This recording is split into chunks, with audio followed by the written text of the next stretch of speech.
બોલો. મારું નામ સાબે અબીભાઈ સુલેમાન, સામાજિક કાર્યકર. છેલ્લા 5 વર્ષથી નડિયાદ નગરપાલિકામાં અસંખ્ય વાર અનેક લેખિત રજૂઆતો કરવા છતાં આજ દિન સુધી નડિયાદ નગરપાલિકા જે અત્યારે કોર્પોરેશન થઈ એમણે 4, 5 અને 6 જે વિસ્તાર છે એમાં કોઈ એવા કાર્યો કર્યા નથી જે મુખ્ય જરૂરિયાતવાળા કાર્યો છે.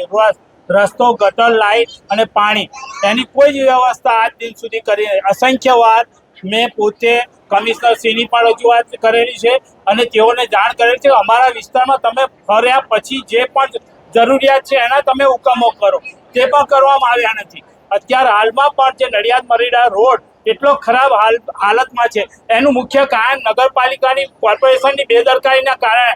જો વરસાદી પાણીનો નિકાલ કરવામાં આવ્યો હોત ને જે વરસાદી પાણીની કુંડીઓ જે પહેલાં અગાઉ હતી મરીડા રોડ પર એ બધી પૂરાઈ ગઈ છે, એ કંઈ ધ્યાન આપવામાં આવ્યું નથી. એ જ રીતનું ભોજા તલાવડીથી લઈ ફેજાન પાર્ક સુધીનો મુખ્ય રસ્તો, એના ઉપર ગટર લાઈન અસંખ્ય વાર ઉભરાય છે, બારે માસ ઉભરાય છે, ત્યાંનું પાણી ભોજા તલાવડીમાં જાય છે.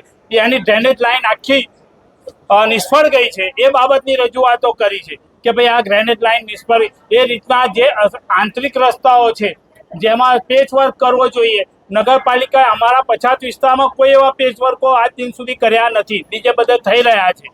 તો એના માટે એ ઉપરાંત મરીડા રોડ ઉપરની 30 થી 40, 50 સોસાયટીઓ લઘુમતીની આવેલી છે, ત્યાં નથી કોઈ વોટર વર્ક્સની સવલત.